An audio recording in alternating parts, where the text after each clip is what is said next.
هزار فرزند دارم در میلیون ها من فرزند دارم که اشتراک من هستم. من آرزو دارم زنده باشم و به اون خاک مقدس بوسه بزنم. خیلی من واقعا من عاشق ایران و ایرانیم. برای خاکم یه قربانیم. آقای احمد عفو رو ازش تشکر میکنم، واقعا خیلی زحمت ما رو کشیدم.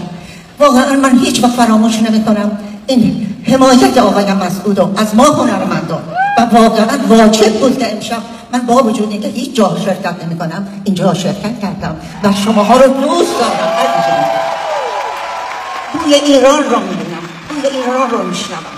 شماها رو که میبینم همتون رو عاشقانه دوست دارم، عاشقتونم، دوستتون دارم، فرزندانم، عزیزانم. من عاقبت میام یکایک شما را در آغوش میگیرم و میبوسم، خاک مقدس ایران را بوسه میزنم.